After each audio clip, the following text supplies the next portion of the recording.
Welcome,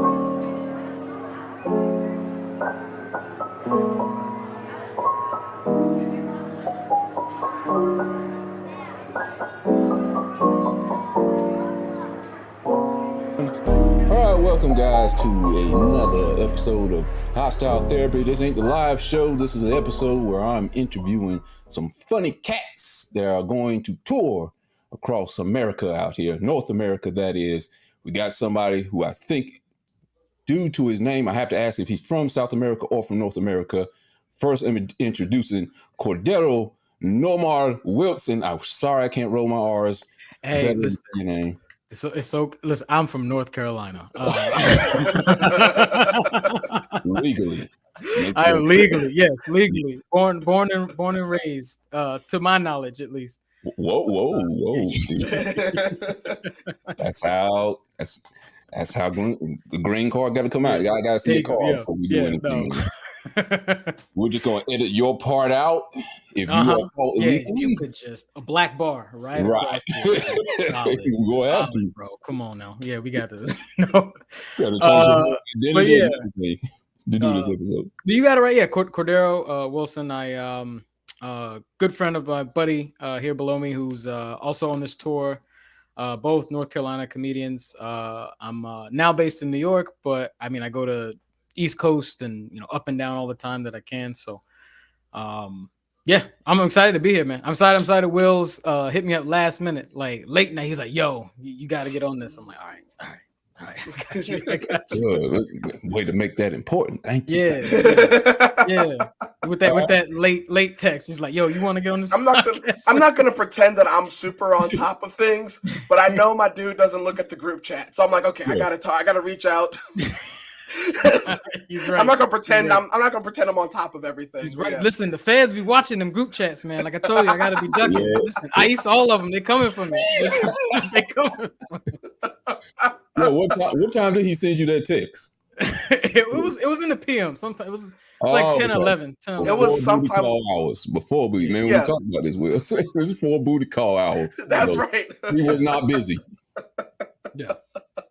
No, he got in there right in the That's right. I looked at my watch. I'm like, okay, booty time hours is like 5 minutes from now. I got 5 minutes to get this text. I got to shoot my shot now. There you go. Wait, don't say that. Don't use that term when you mean talking to Cordero. No. I mean, I gotta shoot your shot. It's different metaphorical shot. Different metaphor. Mixing the pre-shot shooting time. Forget it.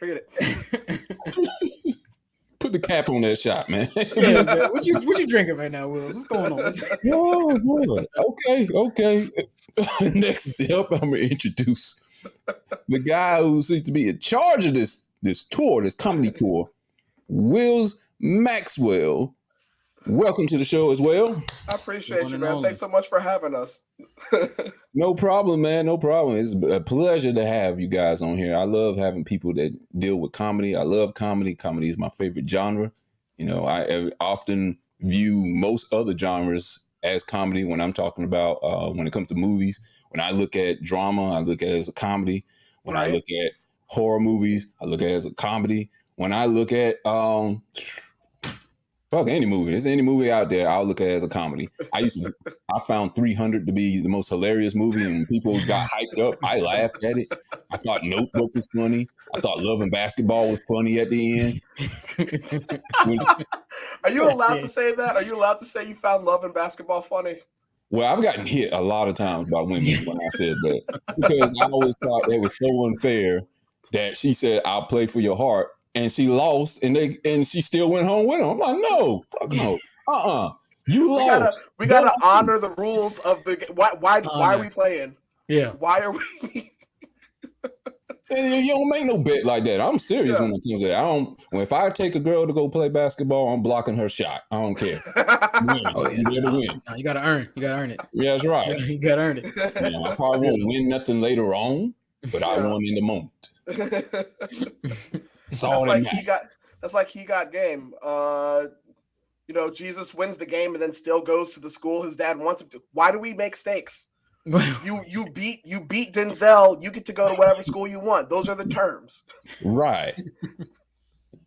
Jesus Shuttlesworth was, messing with everything in the damn earth on that damn movie.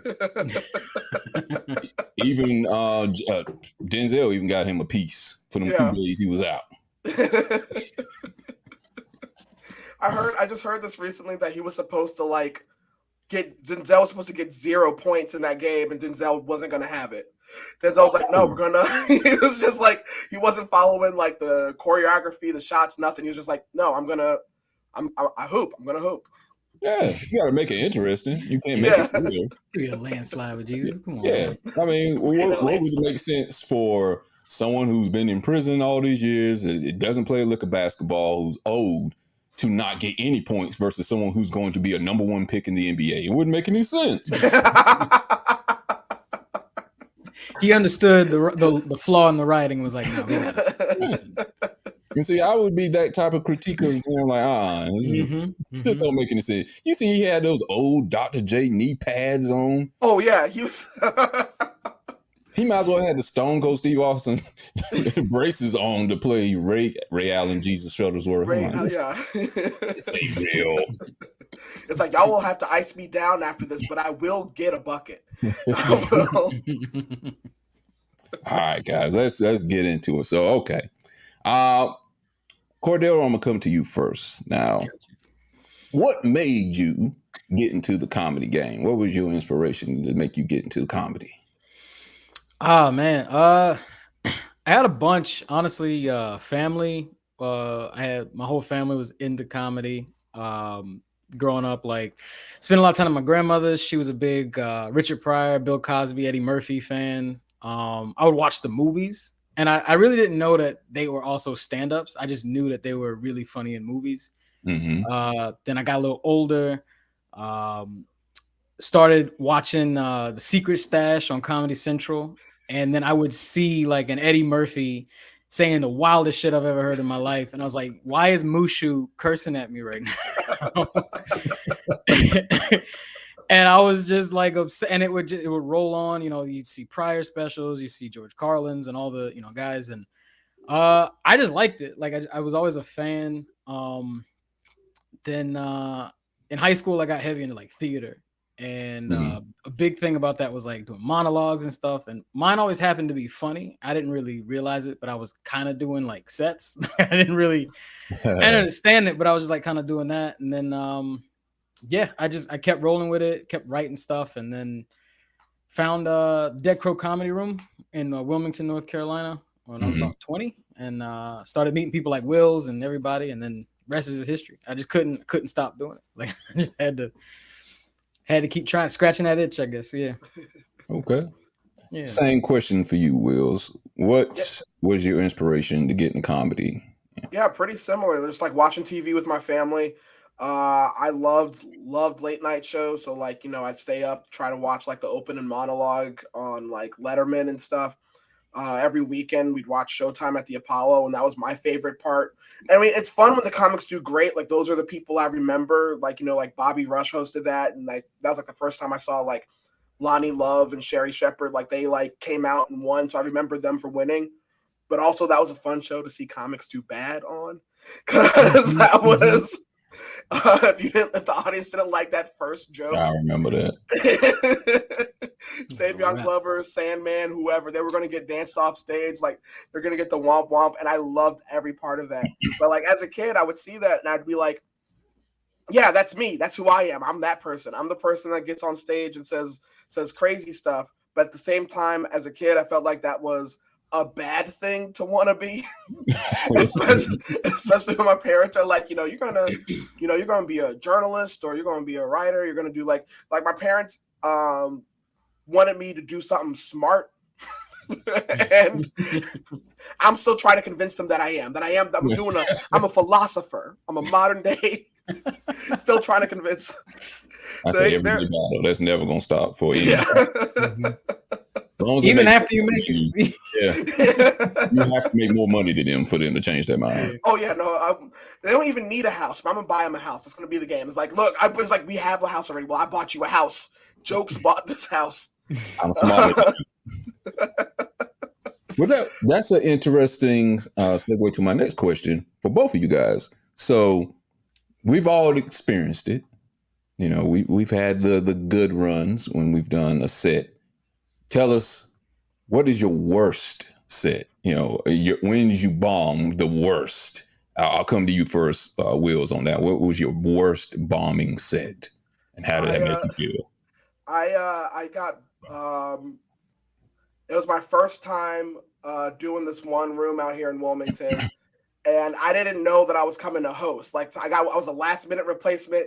I showed up ready to do like, my 15 or whatever. And I found out after I got there that I was hosting. And from there, I was just like off kilter. Wow. Because they were like, "Oh no, you're the host," and I had another gig. I wasn't even planning to stay the whole time. I was like, I was going to do my 15, leave. I wasn't even getting paid a lot. I was going to make $20. I was like, I was so it was bad from the start, and I didn't know what anything about the show was. They're like, "No, you're the host. Bring up Charles. He's going to sing up some songs." I'm like, "Who's Charles?" They're like, just say Charles. Just say Charles. I'm like, okay. So I start the show immediately. Nobody's listening. Nobody likes me. And I'm like, all right, everybody here to sing 2 original songs. Get up for Charles. And Charles stands up. Charles is a gentleman, older black dude in the 60s. And he comes up to me. He goes, they're not original songs. And then my man started singing Hello, Dolly with the most perfect Louis Armstrong impression I ever heard. Dolly. Yeah, and the same audience that hated the 5 minutes I did to bring him up lost it. He opened his well, hello. They were gone. I'm like, I don't know where I am. I don't know. Was this like an older crowd? It was an older crowd. It was like a grown and sexy club. It was like the audience was like in their 40s, 50s, and they were just hanging out. And they were looking at me like, why is this kid talking? Why is he? Well, I don't think you could be sexy if you were born around when Louis Armstrong was in his heyday. No way possible. Because he's dead. Yeah, he was. I got up after him and I was like, look, I know I said original songs and I'm going to stick by them. Louis Armstrong stole those songs from Charles. No, they probably meant original because he was one of the first people that started singing, period, in the world. That's how old it is. This man invented singing. And so I did my 10 from there. I bombed. The host, the booker, like literally waved a white towel to get me off the stage. So I brought the headliner up who wasn't ready because I was supposed to do another 10. So he runs up on stage. He's like, he immediately, same crowd that hated me, loves him. He does like a few minutes. They're into him. They're loving him. His phone goes off in the back of the room and he goes, oh my gosh, that boy brought me up on stage so early. I didn't turn my phone off, nothing. Hey, do me a favor. Can you come back up here and do some more time? What? He's like, I didn't finish my sandwich. I got to turn my phone off. Just come up here. Do another 5 minutes. Don't be so nervous. Wasn't he nervous, everybody? Don't be so nervous this time. Come up here. Just do another 5. So then I bombed long enough for him to finish his sandwich. And then he came back and won him over. Wow. That is by far my worst show. Yeah. Wow. And you didn't even know though that you were going to be hosting. Like, wow. No. That's part of the game sometimes though. They don't prepare you for what. Yeah. I've been put in that situation before too.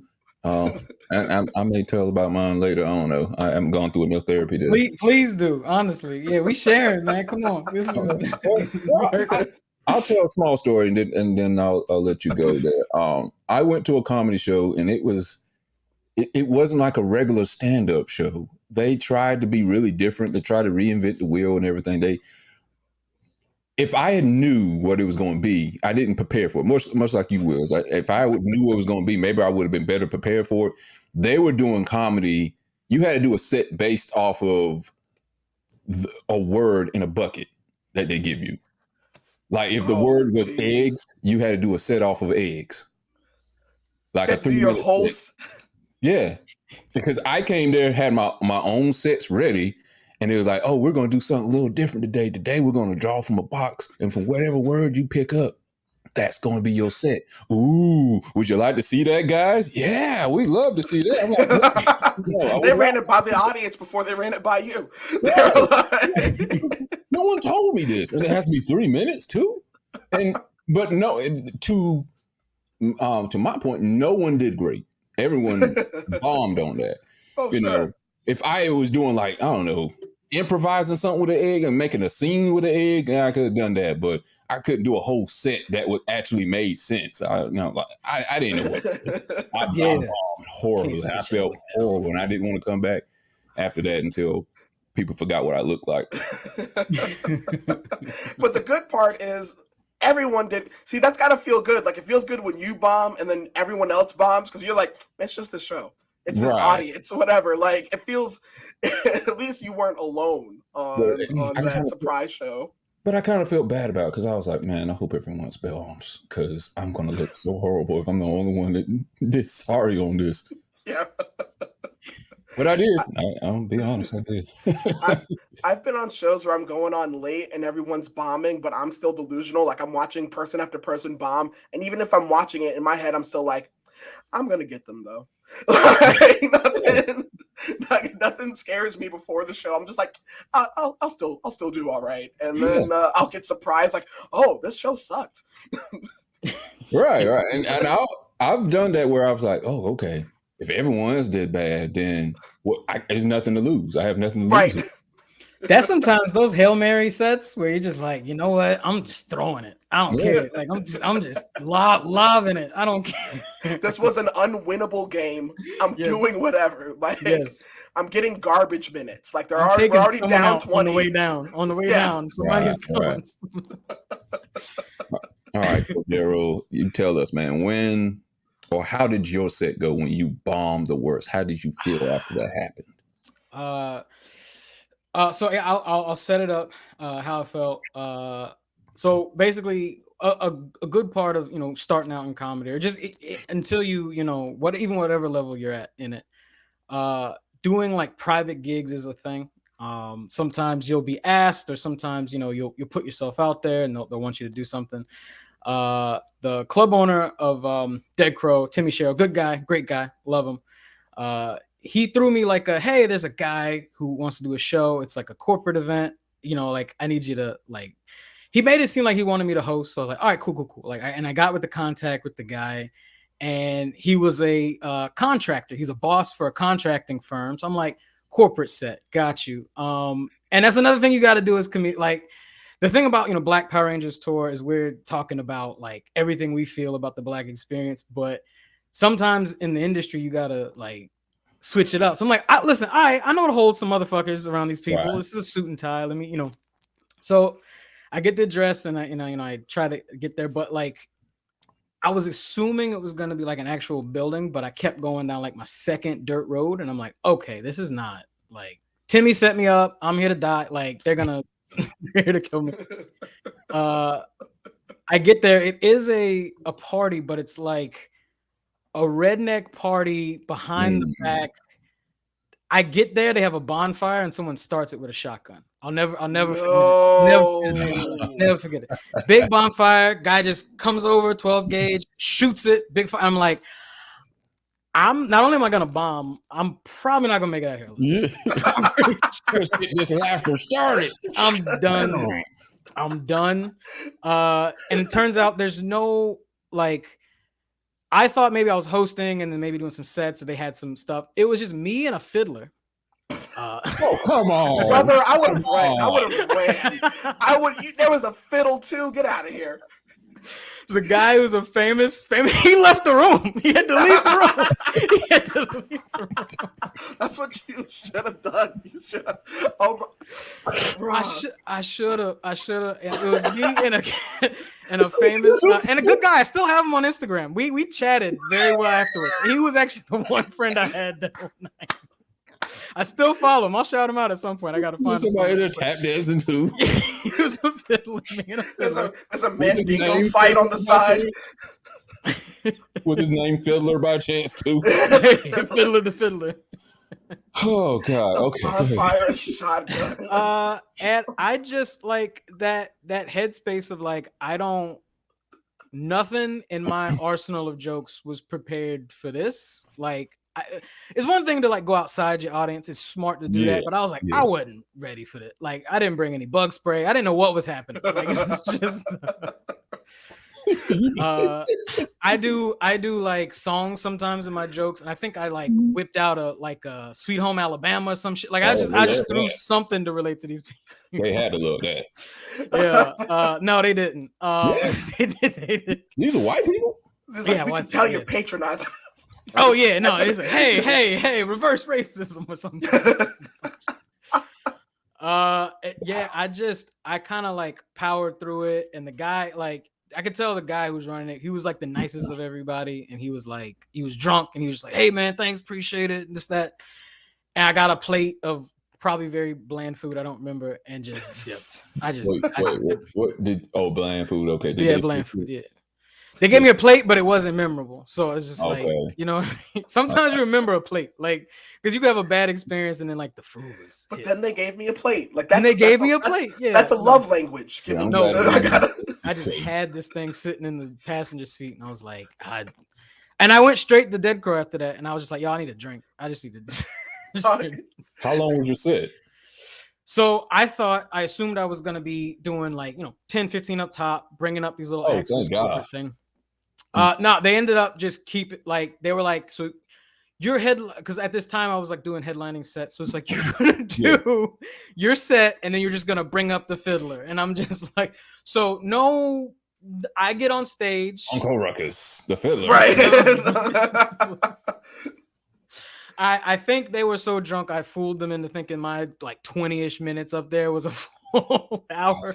Man, I had to feel like an hour, 20 minutes. Yeah. That is stressful. Oh my god. Yeah, and meanwhile, and also the setup was, it was like me, that big bonfire, and then everybody standing around it. So they're just all illuminated and just ghostly. I'm just like, I don't know. You're looking at them. They look like Disney villains through the fire. You're just seeing Scar. Yes. Be prepared. Be prepared. Yes. Yeah. Oh my gosh. Yeah, it was weirdest tribunal I've ever been on. Man, that was I've been to something similar like that. Well, maybe not as bad as yours, but I know where it was in the woods. Yeah. And it wasn't redneck white people. It was gothic white people. How did you? There you go. I don't know. And but I was scared the same. And all I can remember looking at, and this is probably kind of dark, but I kept looking at the pine trees. I was like, well, that pine tree these branches don't look strong enough to hold me. So I'm probably good. Pine trees, branches are not that thick. Nah. What's this? This ain't an oak. We're okay. Yeah. I said, if they string me up, I'm like, I'm good. They look strong enough. Their weight capacity is probably like 180 pounds. I'm bigger than that. So I felt like good. I love that just surviving as a black man means being like an amateur arborist. It's like, how old is this tree? How big is this tree? Okay. I'm serious, man. That's what I was looking at the whole time. Then I was looking for like getaway exits because I'm checking the GPS. I'm like, how the GPS will tell you this is the fastest route back to that's what I was looking at the whole time. I'm like, this should take me about 35 minutes until I'm in the city, till I'm around some civilization with people with police that actually may protect me or not. Coin flip. But at least I have a witness. Right. Around some cities or buildings that may have a camera and see something go down, unlike Jussie Smollett. Yeah. I still believe him. Tooth Fairy, Santa Claus is still alive. Yeah. Listen. He's still playing that part though. So to me, you're a great actor when you never break from your role, even when it's cut. Method all the way. I hear people gotta go to Will Smith. I heard he had to go to like therapy for that. Well, I think it was 6 degrees of separation. Oh, okay. He had to go Yeah. to therapy because he fell in love with the therapist in the movie, and he had to go to therapy to let him know that, hey, that's not real, dude. She's not a real therapist. It was a character. You're That's not a really mind in love trip. with her. Yeah, Yeah. Damn. So I think that was his first movie too. So yeah, that's got to right. be that. No, that must have been insane. Like, Well, struggling with that. he's still Yeah. going through it because he's married, and he doesn't know how to let that go either. Yeah, Yeah. divorce lawyers. Like, this is not a role, Will. You can leave. you can leave. This Good is leave. You got the money, so Yeah. Yeah. Yeah. the richest one is always the smartest one. So you can leave anytime. I can't. Yeah. All Imagine you gotta do feeling is your so cut. just feeling so fragile. You're like, I'm gonna have to interrupt the Oscars to protect my masculinity now. Like, if I don't interrupt the Oscars right now, everyone's gonna think I'm less of a man. So I gotta like, that's not healthy, man. That ain't. Yeah. Yeah. Oop, my camera done. She put the thing on him, man. Sorry, my camera. My camera. Cordero, what you and I's worst comedy experiences have in common is that the person that I was replacing last minute was one Timmy Sherrill. So Timmy is responsible for both of our worst experiences. He's responsible for us being in comedy and for our worst experiences. Yes, I honestly think he's just been teaching us this whole time. He's just He's preparing y'all. He's prepared for the worst. prepared for the unprepared. This is some sensei shit. It's just like, I knew that gig was gonna. I knew it. Well, see, that's the thing too. It's if you can go through the worst in the beginning, I think it prepares you for later on. Then it doesn't seem like anything to you when you're deep into the game. Absolutely, absolutely, yeah. You just figure out how can I switch this up next time, or how can I, watch the tree line and figure. No, that was a canon event for me. My life was different after that. That was I left that show to go back to our home club, my comfort zone, Dead Crow. I left that show, had a show the same night, went back to Dead Crow, told the exact same joke that bombed horribly at the other club and got a massive laugh. And while everyone's laughing and I'm standing still waiting for the laughter to die, I remember thinking, I am profoundly sad right now. Like, none of this matters. Like, none of this laughter means anything. Yeah. I've been playing comedy on easy mode this whole time. Like, time. Like, it's like when you play 2K and you go from like pro to all-star and you find out that you're not shit. Like, that's what that night was for me. Well, let me ask you then, because we kind of, when we were talking about bombing, and then we kind of implemented the Will Smith slap thing. Have you guys been a little worried or wary that audience members may take jokes in a different way to the point where they might want to inflict violence upon you? Or is maybe your comedy is not the kind that would, do that? Because some people have self-deprecating comedy, and so like, well, it's hitting me, so it's not hitting you, so you shouldn't get mad. But people interpret things wrong all the time. I do look at audiences and I do wonder about that before shows. And I don't know how. I've never thought about how much the Will Smith incident plays into that, but I do think that before shows, because I talk about race a lot, and there are a lot of times where I end up on shows with a white audience, and I have jokes talking about systemic racism, and I've had people heckle me from the audience or try to argue with me from the audience, and it's like I had one show that I stopped the show in the middle of it. I'm like, all right, I'm going to go back to my jokes, but we're going to do a lesson real quick. So 1619, a ship lands in Virginia. Like, I've had I've had nights like that. So, but that is a thought of like, is this going to be the night where someone is so incensed or so mad? The guy that got mad at me that night, he got kicked out the club. He got kicked out the room. And when I stepped outside, he was in his truck, and he was idling the truck, and he was waiting for me to leave. And I was just about to leave, and someone stopped me and was like, hey, he's waiting for you right now.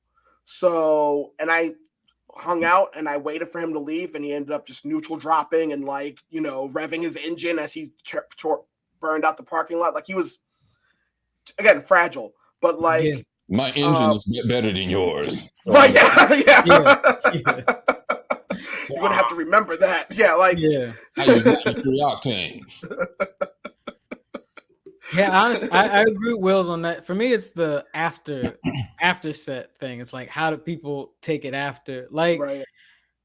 I guess like clubs, usually if somebody's rowdy, it's always in the back for some other reason, or like, you know, you make fun of them and they won't shut up, and then, you know, usually at a club they kind of, you know, ask them to leave, or they, you know, they figure it out, they settle down. Some of the spots that are more like personal gigs or bar shows or at these, like, you know, art houses or whatever, I've always thought about it like in the back of my head, but I guess now with the whole Will Smith thing, it's kind of like it does give people that headspace of like, oh yeah, I can just do this to ruin the show. Right. If and I I guess a comedian, I'll get an Oscar 20 minutes later. Yeah, yeah. I mean, it was happening for a little bit. And I guess I think about it from time to time, but really for me, it's definitely that after. Because if they, you know, they get up and slap you, it's in front of everybody, they're in trouble, big whoop. But like if you have a Wills type situation where like, because I do the same thing, or like, you know, I do try to dig into race, or like I'll call somebody out, or, you know, or sometimes you're riffing, or you're, you know, picking somebody out of the crowd and they don't take it the right way. I'm like, hey, I hope I don't see this guy at the bar. Like I don't want to talk to you afterwards. I don't want to. Yeah, exactly. I don't. This was all jokes. I don't know you. I don't care. Like I don't care about your situation. Like don't talk to me.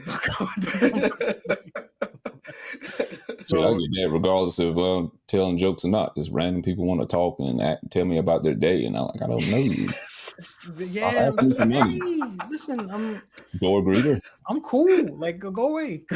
Like, are you the hostile therapy guy? Oh my gosh. Okay, so this morning.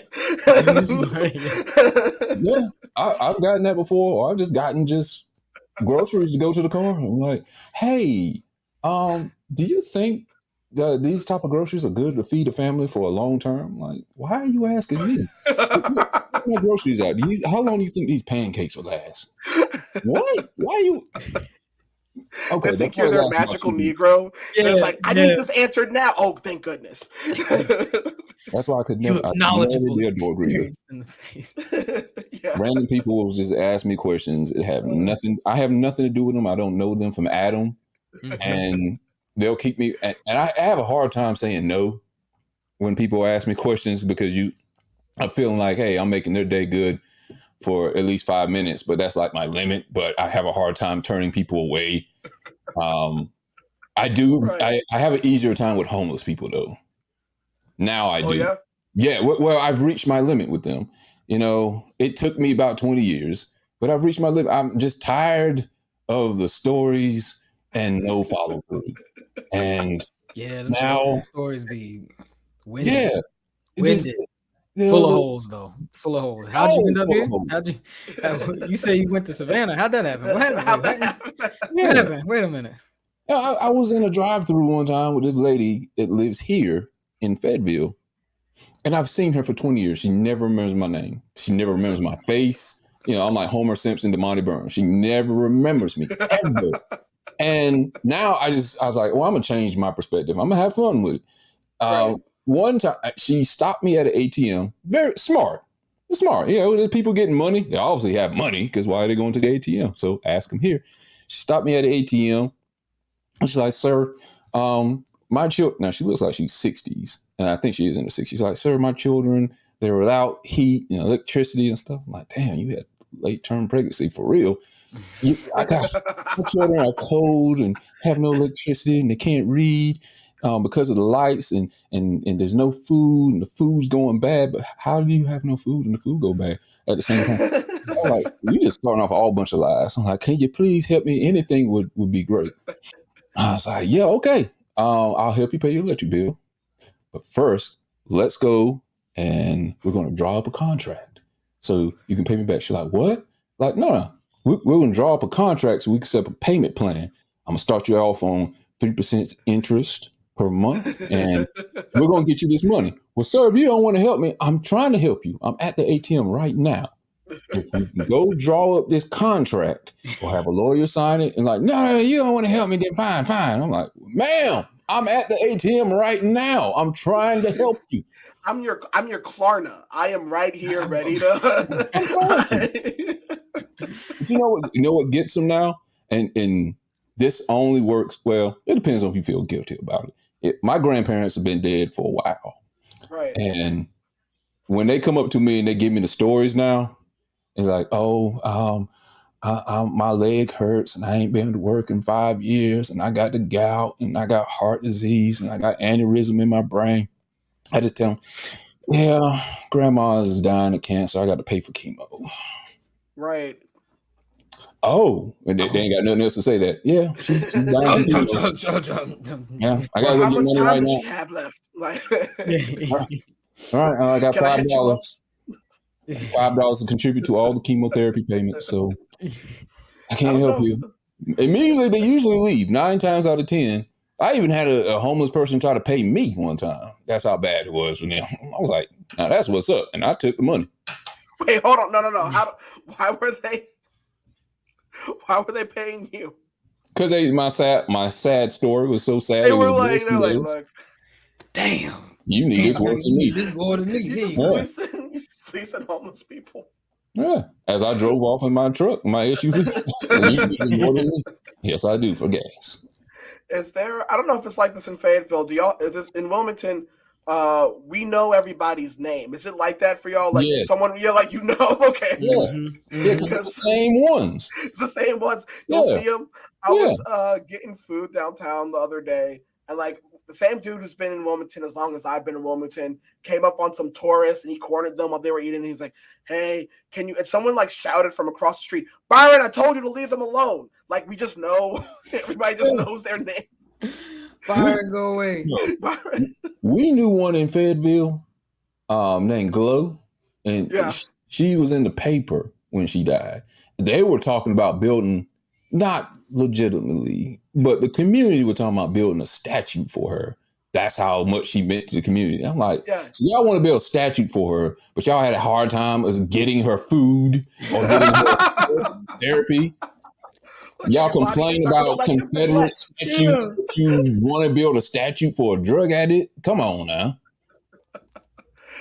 I once gave a dude money just because I was so happy to see him again. It was like a dude who was around. It was a few years I didn't see him. Yeah. And then he showed up. He's like, "Hey, do you remember me?" I was like, "Mr. Downtown." I just handed him money. He's like, "Good to see you, Mr. Downtown. Yeah. Like, Mr. Downtown. I was like, "I see you." Yeah. I'm just so happy to see you. I'm like, man, I didn't know what happened to you. Like, I was worried you got clean. Like, what would you do next time you see him? Like, nah, the feeling's going down now. I see him now, and I'm like, "Hey, what's up? Hey," I was like, "Hey, man, I thought you made it back to Charlotte. You said you only need 82 cents, so I thought, listen." He said, "I was worried you got clean." That's all. Always 82 cents away from. Always 82 cents away from where you need to go, and I'm like, wow. I guess you made it. Good on you. Good on you. Okay.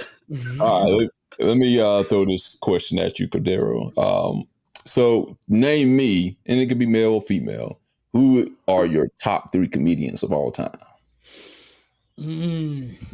All time. Yeah. And it's always such a, like, my list revolves so much now. See, especially since how like comedy has grown. So it might be like, I might have to throw somebody in here who like I just really like, who's relatively newer. But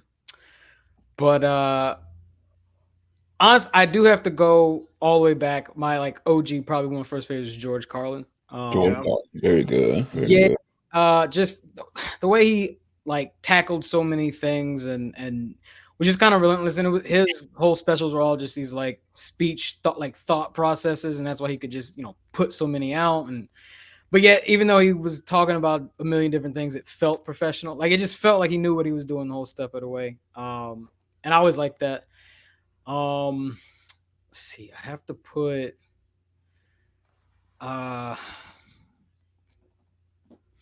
okay, so this is gonna feel like off out of nowhere, like just way out of left field. But like I've always been a big fan of her, and I like it. It sometimes people like that's really, but I'm like no, like watch her stuff. Wanda Sykes is an animal from another. I was gonna say Wanda. Wanda Sykes. I was gonna say. Wanda, like her and that caliber of people like Monique and like even Whoopi Goldberg. I'm like Jesus Christ, like these people are stupid funny, but for some reason they're not put on that pedestal. But like every special I pull up for Wanda Sykes, I love her a lot. Like she's like just that energy, the way she comes at it.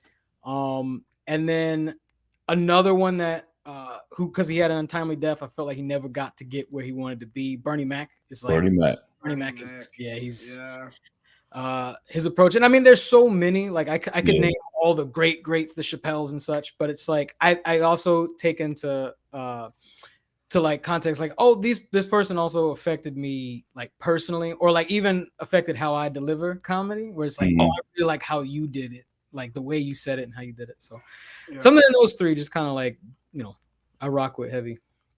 Yeah, mine's kind of switch up a lot though. A lot. Yeah. I feel you, and probably one thing that probably changes a lot of people's opinion about the top three is, at least for Black people, it's a different era now. But years ago and decades ago, there was always only one Black person that was the it one. Yeah. And then it switched to somebody else and they were the it. Now it's a little bit different with so many different avenues to do comedy. There's more Black comedians than there's ever been. Yeah. So you have a bigger variety than you ever had. It's kind of almost like music too. So with comedy is still great, and music's kind of crap now because it's oversaturated. It's a lot. Yeah, it's a lot. One of the most. I was gonna say Wanda too. So I'm gonna say Wanda's in my three for sure. I love Chris Rock. I think Chris Rock. I teach kids stand up, and I use Chris Rock as an example without showing them any clips because they're kids. But like, so the muted part. Yeah, I'm like, when Chris Rock writes, he does this, but don't look him up later. But like, I just love like how he's like the best at communicating in a way that like sticks with you. Yeah. Like rich versus wealthy is like this whole thing on like class war, and it stuck with you. Like you remember, you know, Shaq is rich. The guy who signs his check is wealthy. And it was like that's perfect. Perfect line. Yeah. It stays with you. So love Chris Rock. I think all time I'm gonna say I'll say Richard Pryor for number 3 for all time. Mm-hmm. Just I listen to like Pryor albums, and just like Live at the Sunset Strip kills me, and it's so wild to me like how much of it just like still works. Like hearing him talk about his trip to Africa always makes me want to go to Africa. Like I've always wanted to go to Africa, but hearing him talk about going to Africa and being like, the people there look like people you know here. Like I saw the president. He's like, he looks like the wino. That's who he's supposed to be. Like I love that bit. And dishonorable mention, because if you had asked me that question 10 years ago, I would have told you Bill Cosby. So yeah, okay, I got you. I can't pretend that he didn't like, because that was my number one influence growing up. That was like my Bill Cosby himself, Cosby Show, all those. So I can't pretend he didn't influence me. So I can't pretend like, oh, I never liked him. But yeah, so dishonorable mention. There you go. I like that. I like that dishonorable mention. Okay, well, my list I think is kind of off, except for the first one. Dave Chappelle. What about Reese? Okay, that's still a Dave Chappelle. I probably put Chris Rock up there, number 2. This is where it kind of gets maybe a little wacky. I don't know. Forget it. I don't care. I loved and still love Rodney Dangerfield. Oh, sure. Okay. Yeah. No. No, yeah. Rodney's great. Yeah. Dishonorable mention? No, not dishonorable. I'm sorry. I don't want to steal your word. Honorable mention. Go ahead. Yeah. I'll put This one probably would shock a lot of people, but Norm Macdonald. Yeah. I love Norm. Yeah. Yeah. Norm Macdonald didn't even have to be funny when he told a joke. It was just the way he delivered it. It was a sarcastic way he said it. His voice just could tell the joke without the joke even being funny. He's Yeah, like absolutely. one of those people that like mastered the keep going till it gets funny again. Yes, yes. Like start off funny, then rail it into the ground, but keep going so hard that you're on the other side of the planet, and people are like, "What the fuck did we just go through? Like what happened? Like, what happened?" Yeah, there was a whore, and she went to Arby's, and she got murdered for $30. All right. Next joke. I don't understand what the joke is about, but it's somehow the way he delivered it, it was funny. I love Norm. Yeah, I just saw a clip from him yesterday I hadn't seen before, and it's him talking after. It was like someone came up to me and was like, "Can you believe who died? The crocodile hunter." Was this on Conan? It was it was on a Daily Show. Yeah, he was like, it was like they say he's so young. He was 44, and I'm like, that's a ripe old age for a crocodile hunter. It's like, yeah. I bet you the crowd was busting out laughing. No, they were. It's again like his voice and like his inflection and everything. Like, I love Norm. Oh, and if I were to add someone new today, no, he's not new. No, he's not new, but he's kind of getting his recognition a little bit more now. Bill Burr. That's another one. Oh, yeah. Bill's funny. Bill's definitely up there, and like just that, like keeping that energy going, and just like unfiltered sort of attitude about him. Right. Yeah, I mean, there's so many. Like I have a newer list now of just like people I like the Sam Jays and the Michael Chays, and just like all these people who are just like great. Tom Segura, like all these people were just like, these guys crush, like they're really good, and they deserve, like, in this revolving three that I like, I'm like, oh, I really like them right now. Like I like these people. Like people I've been lucky enough to see, I'm like, I keep changing, like, man, that's the best live show I've ever seen. Like that's the best, like I saw Janelle James. I worked with her a couple weekends, and she's ridiculous, like ridiculously funny, like ridiculous storyteller. I feel like meeting Roy Wood Jr. was like another canon event of just like, I don't know, like where my writing would be, just like seeing how his brain works and what he does when he puts a show together. I'm like, that's I went from being like a fan of his to being like, okay, that's goal status now. Like I want to work the way you work. Like that's no, it's just I feel like I'm lucky enough to like meet people like really like made that impression on me. Okay. Well, let me ask you this, because we all got people we kind of follow and kind of look at what kind of formula they use to make jokes, because I'm sure you guys would agree with me. Probably when you first started, at least with my experience, and I think it's a lot of people, comedians' experiences. We have our friends, and they tell us, "Hey, you're pretty funny. You all should do some stand-up jokes." And it's just from having conversation, normal conversation, normal banter between each other, and it doesn't quite. Not for everybody. It may be some people, but it doesn't quite work on stage the same. Just having a normal conversation. There's a formula with some people, probably like how you were talking about with Chris Rock. He has a formula that he uses to start the joke, a premise, what's his argument against the premise, and then how he ends the joke. What's something you learned over the time that you've done with comedy that helped sharpen your blade, I guess, when it comes to making your comedy better from when you first started? That's a great question. I think one of the key things I learned is just kind of being present in the performance. Because when I started writing, I would write out every single word. I'd write out. I literally would type it out double space like I was writing a paper, like just like. And then I'd get on stage and I would recite the script. And then if I had to go do that bit again, I'd go recite the script again.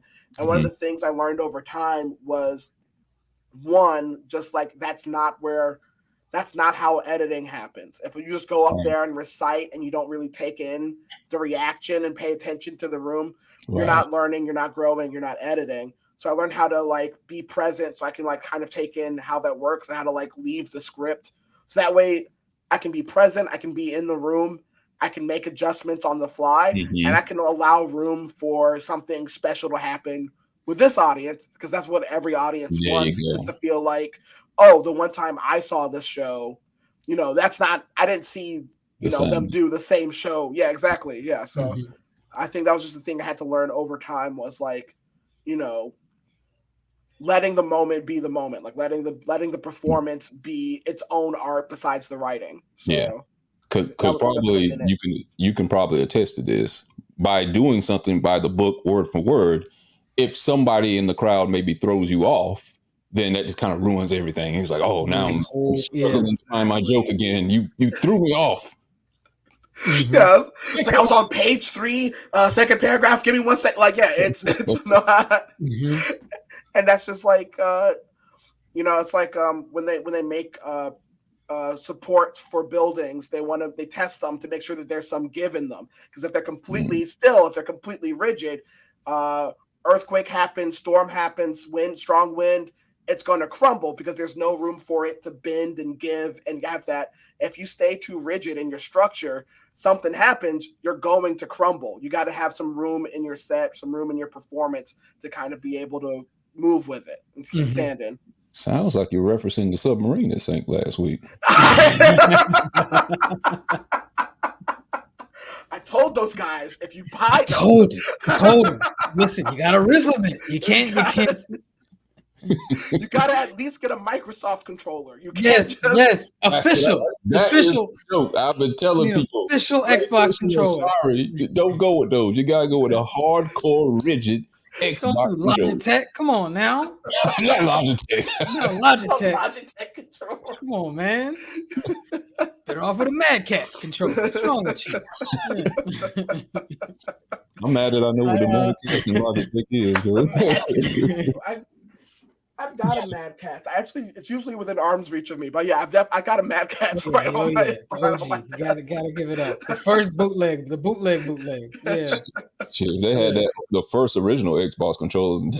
That would have sank them down to the bottom easily. Oh, absolutely. That was a certified weight. Yeah. That was part of the engine, whatever that was. That was They got the red ring of. They did. They got the red ring on the sub. Got the red ring. Like, oh shit! Damn. It won't be long, guys. Yeah. It won't be. I'll to even add to what Wills was saying before, and even what you were saying before. One thing I learned that like stuck with me once I started figuring out is that it's a little bit of everything. It's kind of like this one, like performing is this one like moving organism type thing, and like understanding the energies of the crowd, and not only realizing that like you might need to switch up from time to time, but also if you write well enough, your writing will allow you to switch up. Like you can change certain words, you can do certain things. So that made me a better writer, because I was like, oh, I can say this. And if I'm ever in a situation where I don't need to, like you think on the fly, oh, I can say that instead, or, you know, kind of play around with it. And then that what Wills was saying before was like, you know, when you get too like invested in the idea of a bit and it starts to break out, like I feel like early on I did something like that where I had this thought that I thought was golden and it ended up turning them or something. And if I had just like felt what the audience was feeling, I could have saved myself from it. I could have adapted and realizing as oh yeah, no, I got to listen to the feeling of everything. And then if you understand it, you can control it in a way where it's like, oh no, I can get you to go where I wanted you to go. I got to feel y'all out first. Like that's right. And that's like creating that like environment of like, it is a conversation, but it's not like I'm taking y'all somewhere. And I think that it took me some time, but like I ever since I got used to it, like I just kind of been running with that and just having fun with it. Yeah. Yeah. And y'all, Cordero is so good at that. Like that's one of my favorite things about watching you is like, because I feel like there's a thing where you get on stage where the audience does, like I get excited when you get on stage because I'm like, the audience doesn't know what's about to happen. Like, the audience doesn't like this audience doesn't know like the journey they are about to go on, and I get so hyped for that every time because I'm like, I ruined my wife's first time seeing you because she hadn't seen you perform before, and you were like, I think you were doing like a tight 5, and every time you started a new joke, I'd start tapping her, being like, "Oh, I love this one. Listen to this one. Listen to this one. This one's really good." I'm like, oh, wait, damn. It was like, Get off. but you really do approach it like it's a journey, and you really do approach it like I'm gonna bring the audience with me on this, and I always get excited for that. So I think you're really good at that. Appreciate it. No, yeah, I mean, I think what you were saying before, like that difference between like having the conversation and doing an actual set, oh, you're funny. It's like you almost keep that energy, but you like lace it with like, there's something else I'm doing. Like I'm doing voodoo right now. I'm doing magic. I agree. But also I'm here for it. Like whatever, you got drunk, you spilled a drink. Like it's not gonna mess with the formula of it. But yeah, just learning that has been fun. And then I'm still learning. I still fuck up. I still But that's the growth in it though. And it's almost like, working out and getting sore and then building strong upon it. I would say one last thing I think I learned is just either taking that L or taking that like criticism or like, damn, I messed up there. Okay, it's okay. Whatever. Or like just taking that with stride of like, it's all right. Like you missed a beat here and there, and there'll be another set. There'll be another time. Like don't lull on it, because don't lull on the fire redneck party. Don't ever lull. Right. Yeah, I mean, with the mistake, that's the beautiful thing of comedy, though. If you relate it to life, and you fail, well, I don't even want to call it fail. You make mistakes, because fail is like finite. Mm-hmm. When you fail, that's always an opportunity to make your set stronger the next time. Right. And it can relate to other parts of life. When you fail in stuff, or you mess up in stuff in life, school, your job, whatever, learn from it, get stronger, and become better the next time. And then you'll be even more galvanized the next opportunity that shows up. Yeah. I would take that to anywhere in life, instead of just some people, I'm sure you guys have seen, they've bombed and maybe one time, and it's like, well, I don't have it in me, because it didn't work. No one laughed. They didn't laugh like they do when I talk to my friends in private, and I bombed up here and they just give up. But guarantee you, there's no comedian that's ever, been successful that has never messed up. Yeah. Yeah. No, absolutely. Absolutely. Even when they're successful, they still mess up. They still mess up. It's still a constant process. I don't remember who said this. Y'all might know whose quote this is. It was like, I don't deal in wins and losses. I deal in wins and lessons. Like that L is that might be Rick Ross. That might be Rick Ross. Rick Ross. No, he said wings and lessons. Yeah, wings and lessons. Wings and lessons. Wings and lessons. That's what I deal with. I'll take that, dub. Okay. Well, while we're at it, let's go ahead and let's talk about you guys' show. Let me put up this little graphic here right quick. So got the Black Power Rangers comedy tour. So we got Wills Maxwell Jr., that's you. Got Brandy Roberts. Got Cordero Wilson, that's you also.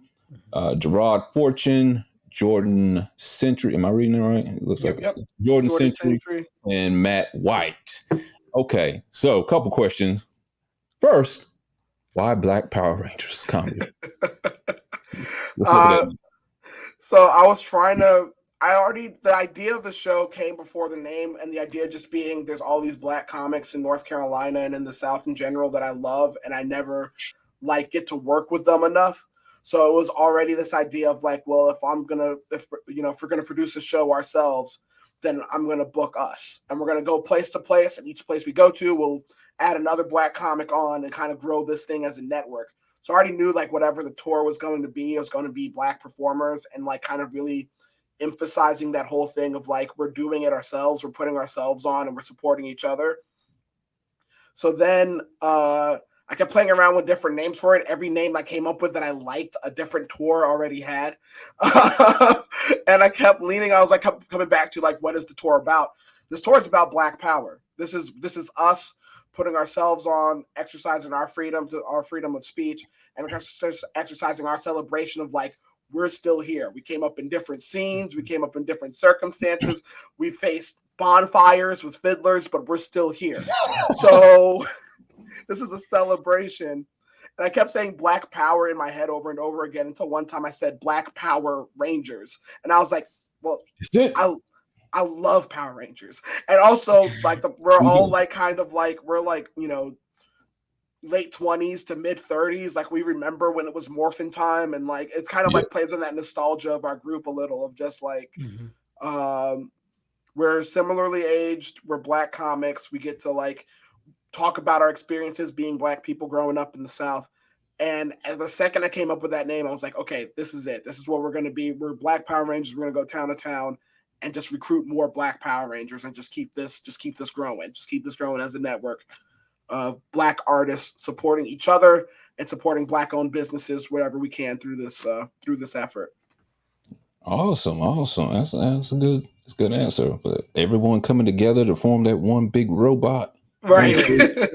Black Power Ranger robot. Blackest robot, just the whoosh with the come on. What weapons would that Power Ranger use? Whatever the police would allow them to hold on them.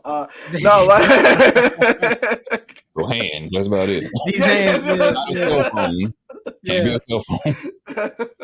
just a Zord shadow boxing in the background. That's okay. That's awesome. So okay, so what makes your comedy tour? You know, besides the bringing together of Black acts, what makes yours, you would say, more unique than other comedy tours? What makes yours stand out? So what we're doing with this is just we're different levels of I can't find a better word, nerdiness. It's a scale between all six of us and our guest comics of like just different levels of nerdiness. And what we're very good at is what collectively is like a lot of us will talk about pop culture, make pop culture references, but also we're doing it to kind of tie that into just talking about being a Black person in America. Like you thought I was talking about the Marvel Cinematic Universe. I was talking about being me.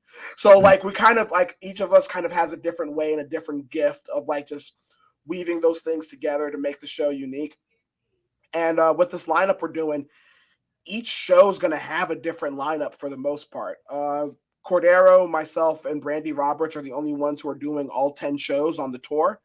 And then past that, we got a rotating lineup on different legs and different guest comics who are going to keep joining us. So whichever show you see, whatever night you come out to, that's the show for you. That is a tailor-made show for that experience. It's a lineup that's not going to exist anywhere else this year. All right. So not a monolithic set of Black comedians, all different walks of life of Black people coming together to form one comedy show. Exactly. Mm-hmm.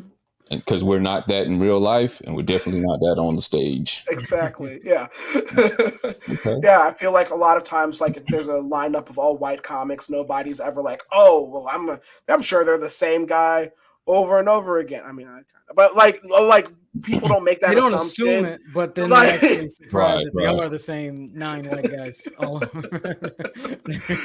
like, it's just kind of the thing is like, we're making a deal. We're making a big deal out of it being all Black performers, but that's because there's constantly shows with all white lineups and no one ever points it out or no one ever notices or no one ever tries to like change that or gives and it always gives them the benefit of the doubt. So yeah, we got a lineup of all Black comics. None of us are the same. None of us are exactly the same. None of our styles are exactly the same. You're in for a diverse show still. Like even though we're all the same race, we're all still different people and different comics. So that's just the kind of thing we want to kind of just train audiences into is you can't make assumptions after you see the flyer. Yeah. That's good. Hopefully that's the lesson they come from it after the show goes off. Yeah. Okay. Well, let me pull this graphic back up because it shows that you are quite near me coming up in Raleigh, North Carolina, July 26th. Yes, sir. We're going to be at Watson Ward. Brandy Roberts runs an awesome show out of there. So that's going to be like, again, unique lineup for that show. That's going to be myself, Brandy, Jordan, Century, and Matt White. And that's going to be a real fun time for folks in Raleigh. That's going to be our kickoff show, first Black Power Rangers show of this year. So yeah, July 26th, Watson Ward. Folks in the area who come out there, there's a monthly show there. We're the monthly show this July. It's going to be Black Power Rangers. That's what's up. And it looks like, did I read that correctly? At August 26th, that you're going to Missouri? Did I read that correctly? August 26th, we're going to be in Maryland. We're going to be Maryland. Baltimore. Okay, never mind. Oh, that makes sense. The font. It's an MD. It makes looks like an MO. Okay. No, you. I didn't even That's look gonna at be more beside it. My fault. there's gonna be people in Baltimore, Missouri, just waiting. just like they said. Yeah. They said they'd be. But yeah, we're gonna be in Maryland. That's gonna be a very fun show. We're gonna be at the Lou Costello Room in. Lou Costello. Yes, yeah, just classic comedy legend. Who's on first? Yes. If y'all don't know who's on first, my apologies. I don't know. That should be your first comedy lessons to learn that skit first. Yes, absolutely. So no, it's going to be really exciting. We got a funny comic out of the DC, Baltimore area named Vaughn Michael, who's going to be joining us. And folks in that area already know him. Like he's got. He's dope. No, he's dope. Yeah. If you know Vaughn Michael, you know that. Just by having him on that show, that's going to be a fun time. So if you're out that way, come check us out.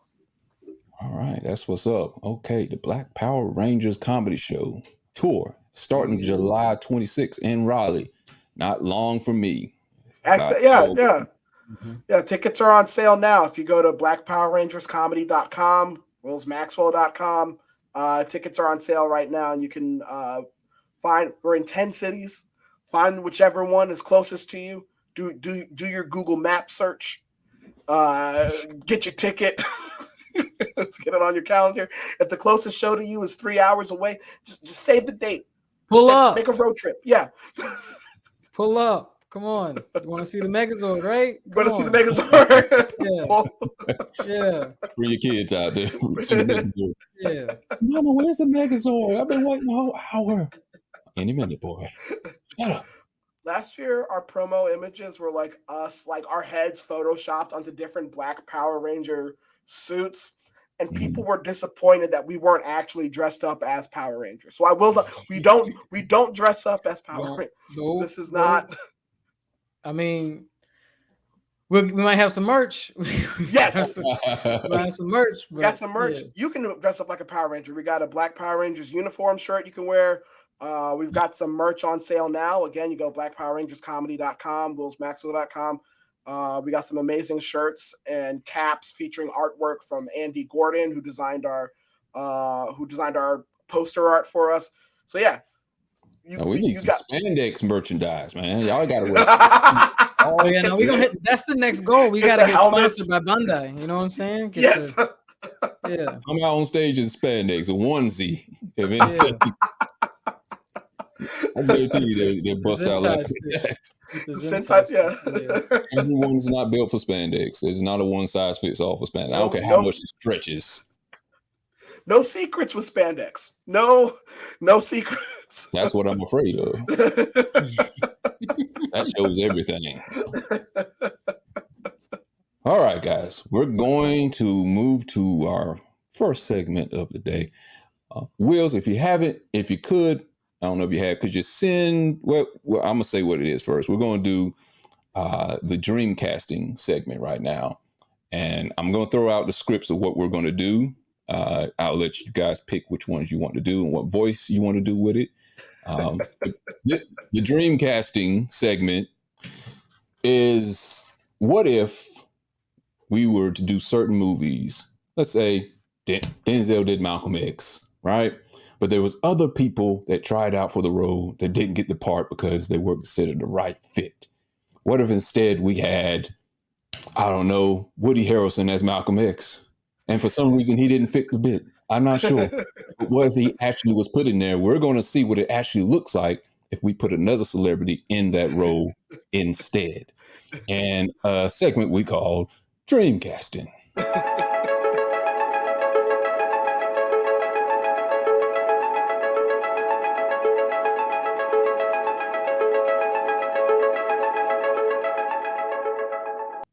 All right, sorry for the horrible graphic I made it today.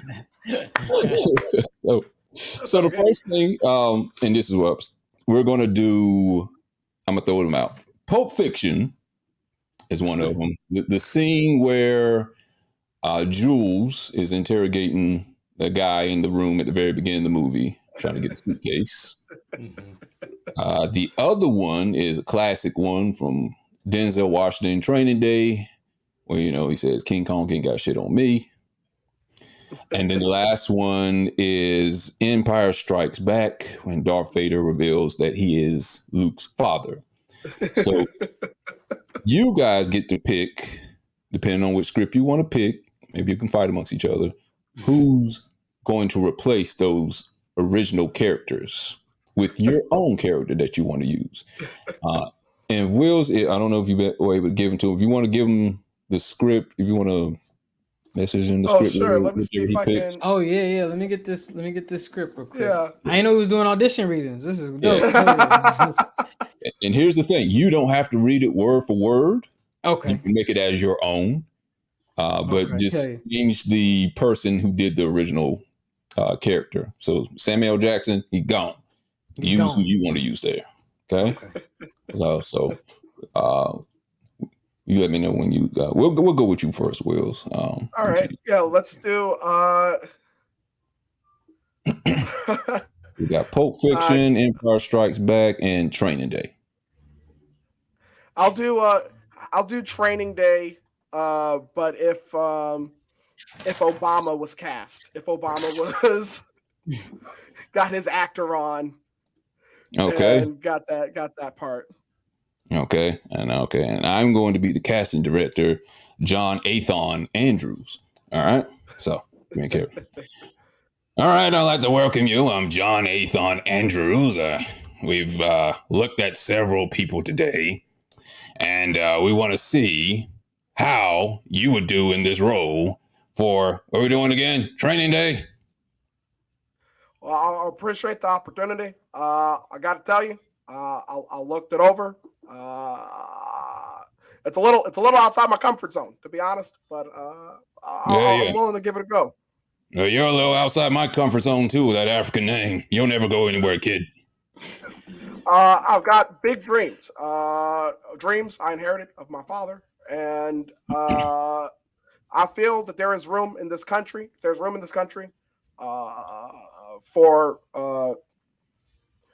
Dennis Rodman to win championships. There's room for someone with the middle name Hussein to ascend to great levels in Hollywood. I expect you to go back to the Middle East where you belong and where you're hiding weapons of mass destruction, not to be an actor in this industry, kid. But I'm going to give you a chance because my boy back here says you got a knack for this kind of thing. So we're going to give you a chance to try out for the role. All right? I appreciate the shot. I'm going to go for it. And I do want to emphasize that while there is nothing wrong with being a Muslim from the Middle East, I am not a Muslim from the Middle East, but there's nothing wrong with that. If I was, it is, it's not true, but it's okay. It's okay. Just keep your airplanes away from my casting couch. Okay, Obama. Keep it together, Barry. You need this role. You need this role. I'm going to play the part of Brett, who's the scared young man in the room, and you're going to play Jules. Okay. We're doing Pulp Fiction. All right. We're doing Pulp Fiction. Okay. All right. Here we go. All right. And action. Look, I'm sorry. I didn't get your name. I got yours, Vincent, right? But I never got yours. I'm sorry. Can you give that to me one more time? It's embarrassing. I'm trying to read this off a tablet. Okay, Obama. See, you're already late already. Black people time. I see you're going to mess up in this industry. Okay. All right. Together, Barry. And action. All right. Look, I'm sorry. I didn't get your name. I got yours, Vincent, right? But I never got yours. My name's Pitt, and your ass ain't talking your way out of this shit. No. I just want you to know how. I just want you to know how sorry we are. No, that's my part. Oh, that's all see, right. Mr. Casting Director, if these scripts could have names on them. We're gonna get the person fired who wrote these things. I'm sorry. All right, I'm gonna use context clues and follow along with you. Okay. All right. We'll start off from I just want to know. Okay. I just want you to know how. I just want you to know how sorry we are that things got so fucked up with us and Mr. Wallace. We got into this thing with the best intentions. Really, I never. I'm sorry. Did I break your concentration? I didn't mean to do that. Please, you can continue. You were saying something about best intentions. What's the matter? Oh, you were finished. Oh well, if you'll give me the opportunity to use my platform to retort, let me pose a question to you. It is a question that has been asked by generations. It was whispered by abolitionists as they blazed a trail towards freedom. What does Marcellus Wallace look like? What? What country are you from? What? Do I need to see your birth certificate? What ain't no country I ever heard of? Do they speak English in what? What? English, motherfucker. Do you speak it? Yes. I also speak a little Indonesian. Yes. Then you know what it is I'm saying, correct? Yeah. Yeah. If you can, in small words, describe what Marcellus Wallace looks like. What? Say what again? Say I dare you. In fact, I even go so far as to double dare you, motherfucker. Say what? One more goddamn time. He's black. That's good. Go on. He's bald. That's good. Good. Does he look like a bitch? What? Let me be perfectly clear. Does he look like a bitch? No. Then why are you trying to fuck him like a bitch, Brett? I didn't. Yes, you did, Brett. You did. You tried to fuck me. No.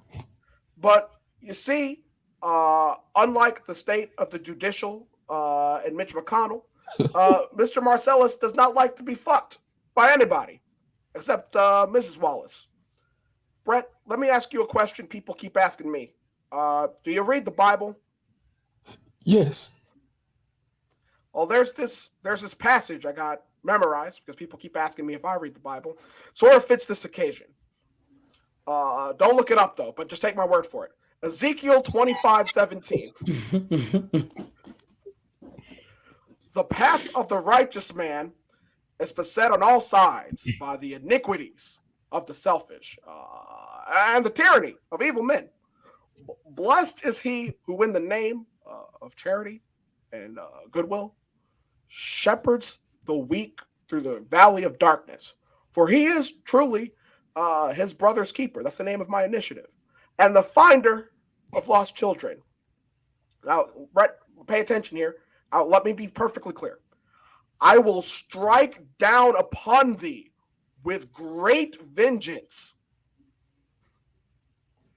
Mr. Director, I apologize. Was there another script to this? No, that's enough to it. I was gonna say furious anger, but that's enough, kid. I think you got the job. I hope you understand that I cannot publicly display anger as part of trying to keep appearances for the black people.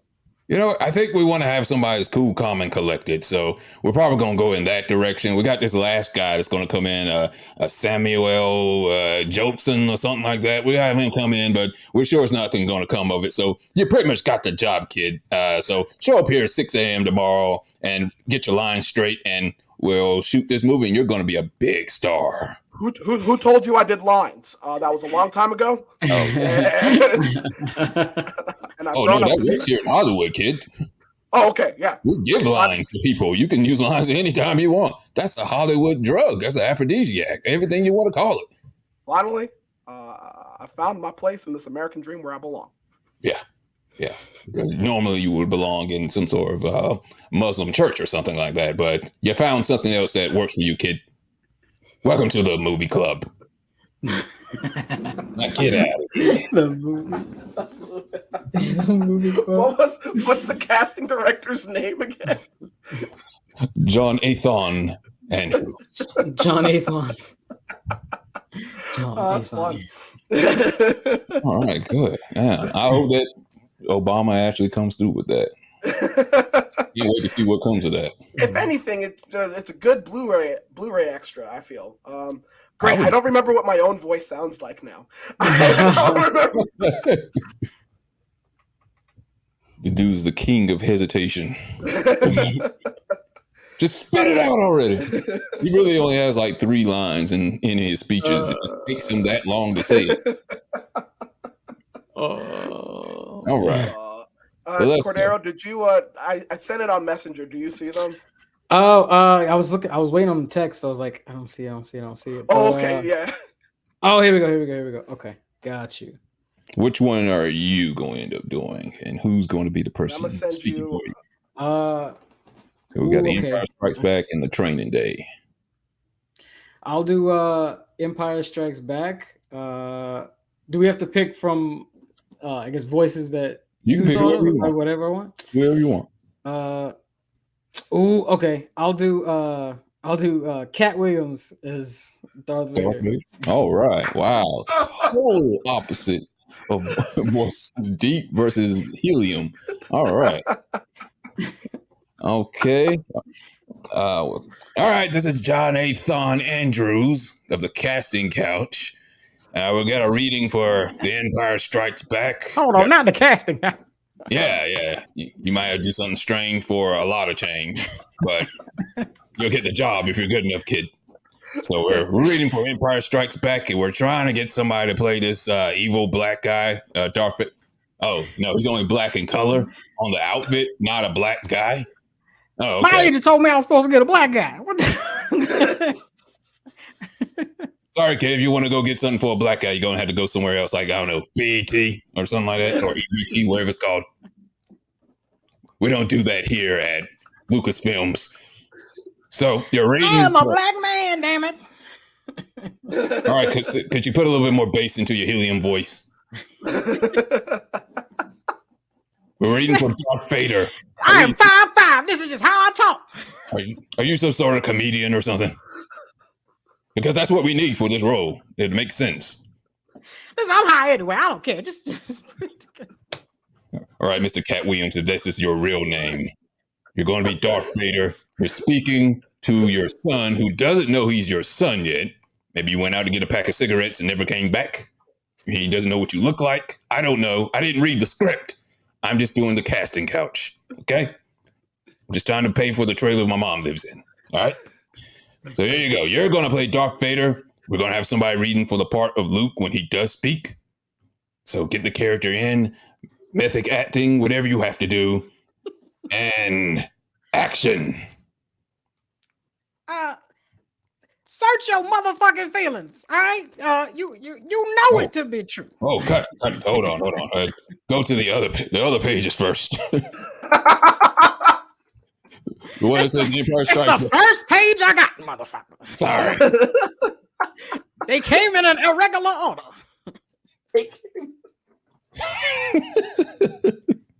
Okay. Almost as if they were sent out of direction. All right. Okay. All right. Let's try this again. I found the page. Take 2 and Action. There is no escape. Don't make me destroy you, Luke. Isn't that Darth Vader's part? Am I wrong?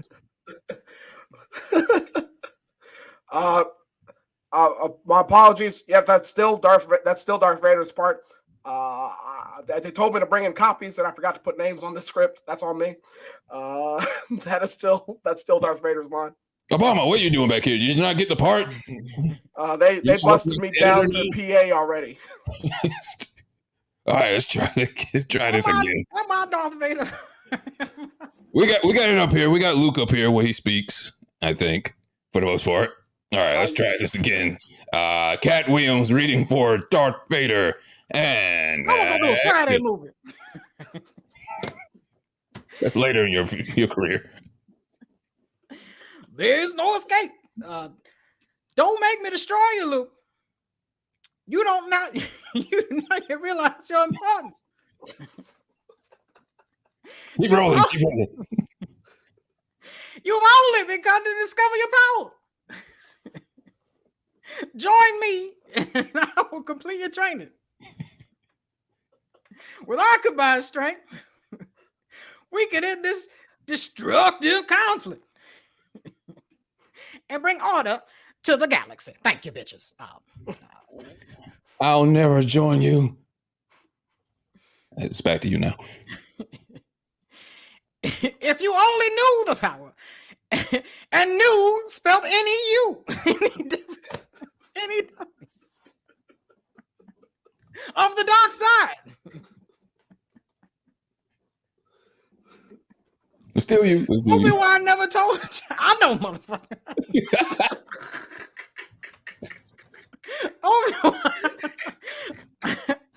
Obi-Wan never told you what happened to your father. He told me enough. He told me you killed him. No. I am your father. No, that's not true. That's impossible. Search your feelings, bitch. You know it's to be true.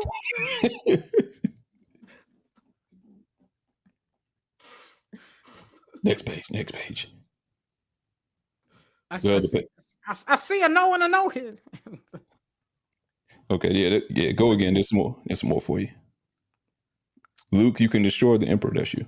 Yeah, you were supposed to say no after. I thought you said no. Okay, gotcha. Motherfucker,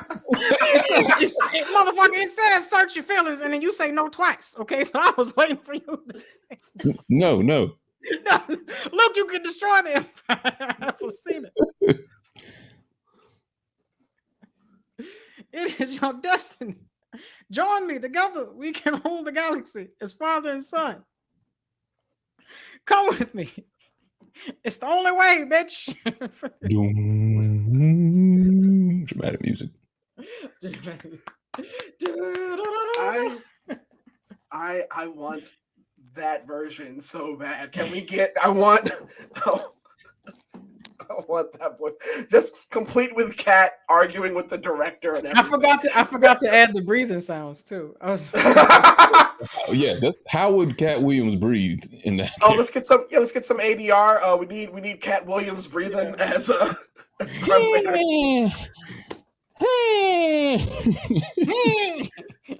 So ambulance dying. Yeah. All right, Cat Williams. You may be in the running for the job. We got you and Chris Tucker reading for today. Whoever's voice is the highest wins the job. Unless we go with that. Do you understand the words coming out of my respirator? Unless we go with that James Earl Jones guy who can't fit in the suit, we'll probably call you. Sure, you get the job. Okay, we'll coin flip on this one. Did anyone want to do the training day one? What's the last one? I'll do training day. I'll do training day with you. Yeah. Who you do is Denzel as. This is all Denzel, so we shouldn't have to worry about anyone. I'll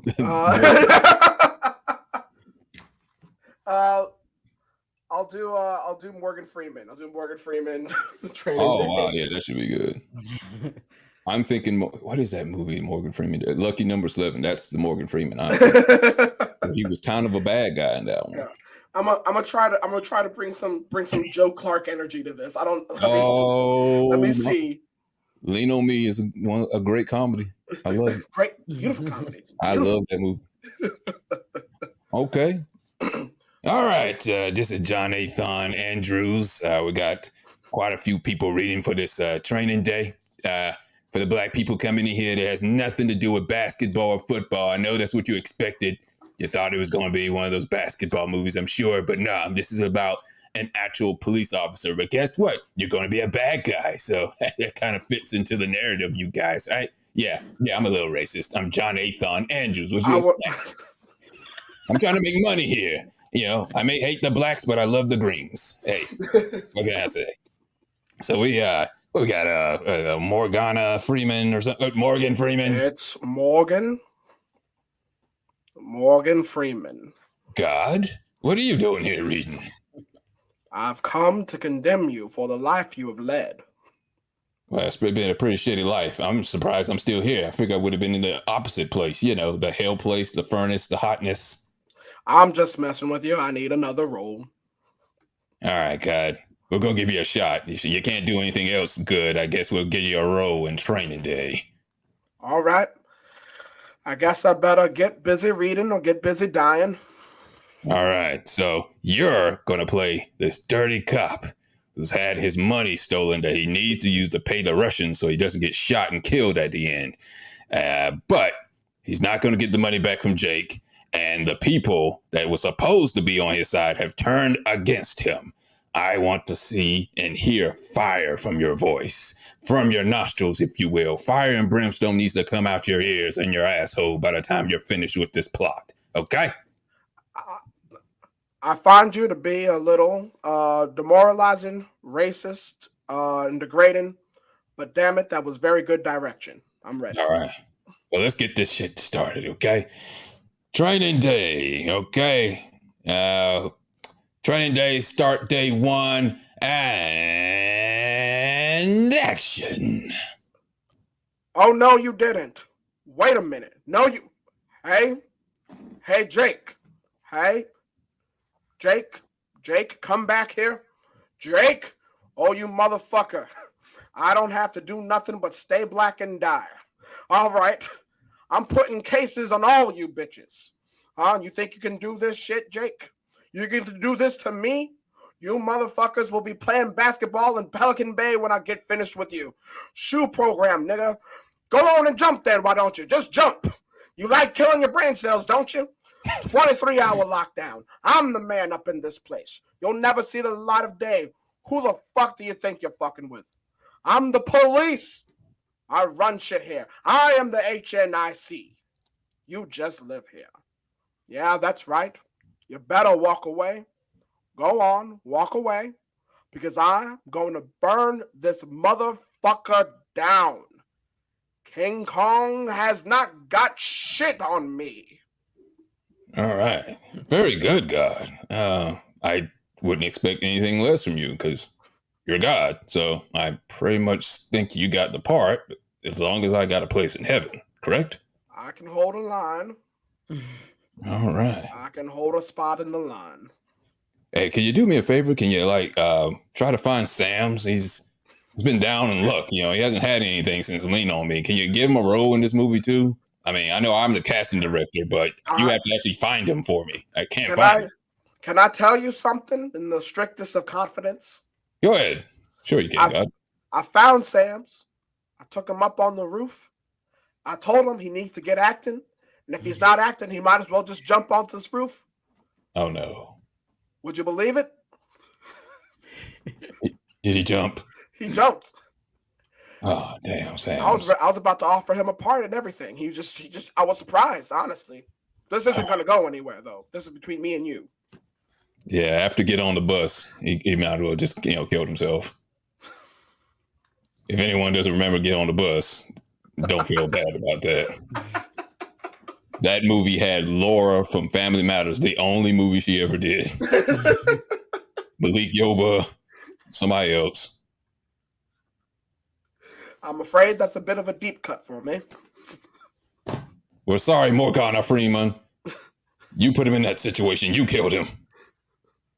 Only God can judge me. Oh, so only you can judge yourself, is what you're saying. Precisely. Hey, I can't touch it. We'll be in touch, God. When I go to church, I'll give you a call. You had better. I'll be watching. All right. That was good, y'all. And that was Dreamcasting, if it actually happened. Bring that music back again. Did some Stranger Things for us. I like that. All right. Now we're going to the therapy session, the last part of the show before we run off and feel better about ourselves, where we're going to talk about the things that make you feel a certain thing. They're going to be words I'm going to present to both of you. And you will have 30 seconds. There'll be a clock up here. And you're going to tell us how this word makes you feel. There's no wrong answers whatsoever. None. We'll both get the same word? No. You'll get one your own. He'll get one on his own. Okay. Okay. We'll start off with you, Cordero. Okay. The first word, let me get the timer set up here. And I have 30 seconds to talk about it, or I just get to absorb it for 30 seconds? No, you have 30 seconds to talk about it. Okay, gotcha. I'm going to tell you the word first before I hit the timer, but you tell us during those 30 seconds what that word makes you feel. Okay? And it could be, some of them are words, some of them are one word, or there even could be some names up there. All right? So the first one I'm going to throw out there for you is Sunny D. Sunny D. Ooh. Sunny D definitely takes me back to the 90s. I was it's funny, I always wanted Sunny D proper, but whenever something like new or something brand new came out, there was always just sort of like that weird aftertasty version of it, so Sunny D actually makes me think of Tampico, which was the basically like the bootleg version of it. Had the same color but the worst. Tampico. No way Tampico got a shout out on this podcast. I'm mad at you know and Tampico's still the thing. You see it at all the best and worst spots. Yes. I haven't seen it since Sunday school. That was the Sunday school. That was the vacation Bible school drink. Yeah. Sorry, you know that's horrible when you can find something worse than Sunny D and Tampico. Yeah. I see the bottles now. I used to see the gallon jugs. The gallon jugs, yeah. Don't see those anymore. Yeah, you lose your foot after those.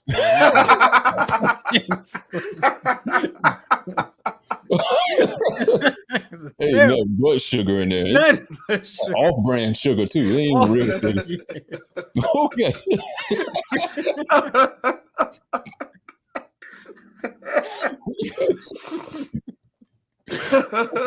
Okay. All right, Wills. Your word, or actually your name, tell us how this makes you think. Okay. Zach Morris. So this name brings up a good deal of nostalgia, but also, frankly, anger for me. Because nostalgia, I loved Saved by the Bell when I was a kid. It's embarrassing to think that that's how I learned like what teenage problems faced. But then as you get older, you kind of realize Zach was a horrible character at the beginning and never had any growth. And I think that explains why a whole generation is trash. Along with Zach Morris. Okay. Never faced a single consequence, this man. Yeah, I used to want to be like him when I grew up. But then as I got older and seen the things he did, he really was an ass. He was the worst. All right, Cordero, here is yours next. This is actually 3 words. Missed phone call. Missed phone call. How does that make you feel? Ooh. You know, missed phone calls as a kid made me feel pretty like terrible. I was like, oh man, like I didn't get the chance to, like say, or maybe it was somebody important. Now missed phone calls are okay as I get older, because usually the number is like a number I don't care about, or is like, oh, that person, this is clearly a scam. So it's weird how I feel now happy about missed calls. Yes. Remember you were younger and having a missed phone call. Well, actually having a phone was like such an adult thing, kind of like pumping the gas. When you were little, you begged your mother or your father to let you pump gas. Can I And do now it? it's like you hate getting to it. It's like a trigger thing to get out the car. Like, oh, how much is gas now? Or mail. Mail is the same thing. Mail, you wanted to get mail so bad. For what reason? I don't know. Like, oh, I got a piece of mail with my name on it, like My it's a name on trophy or it. something. Yeah. There's nothing good about mail. No, mail is just pure evil. Yeah.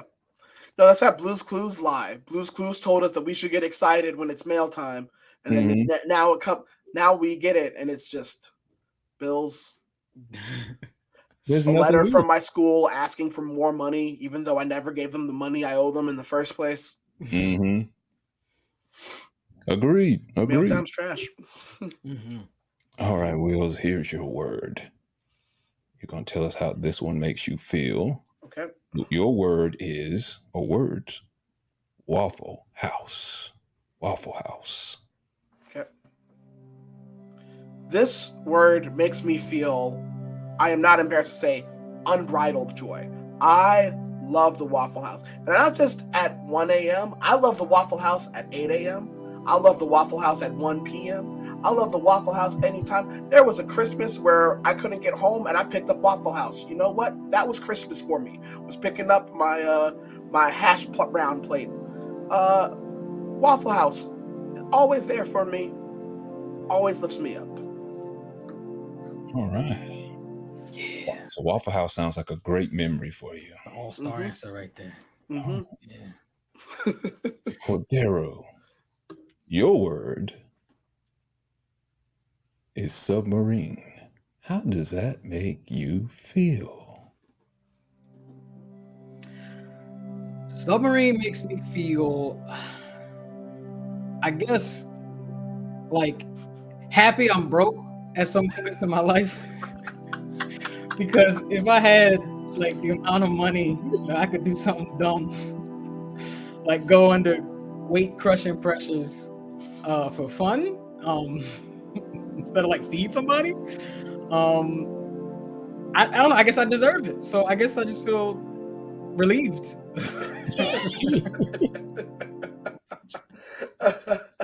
All right.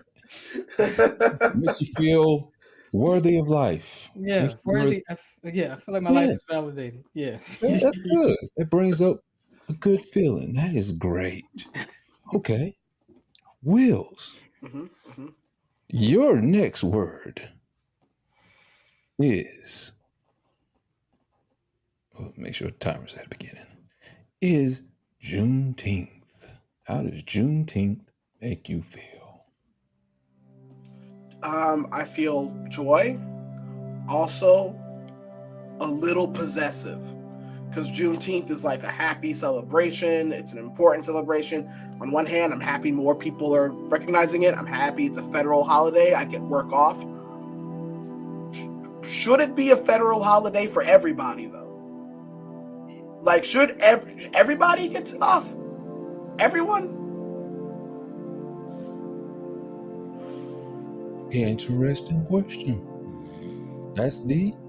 It's an interesting question. I mean, if we're not going to get reparations, at least, give me some PTO. Wow, like, that's like, yeah. That's an interesting thought there. Never thought about that. Okay. Here's your next word, Cordero. Your next word, or name that is Puff Daddy.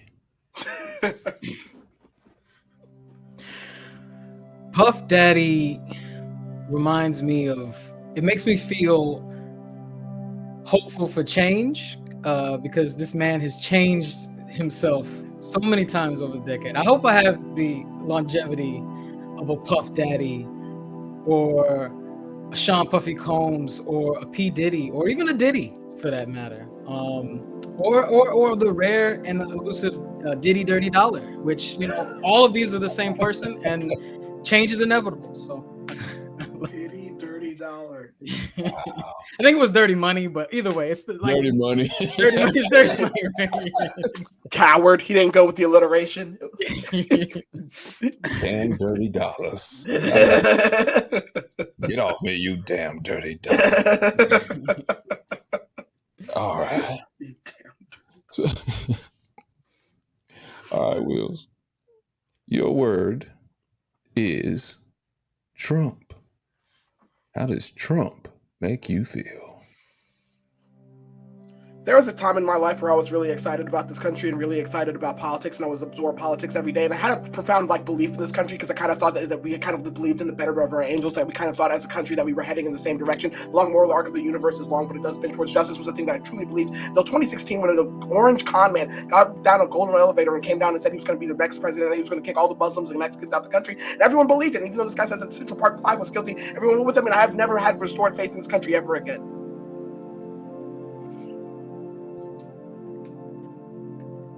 So what you're saying is you need more time. Yes, thank you. That was Micro Machine Guy fast. Yeah. This has been sitting in the back of your head since before the show started. He was like, every time I said it, I gotta get it, and I gotta go, and I gotta put it. Jesus. Jeez. That was beautiful.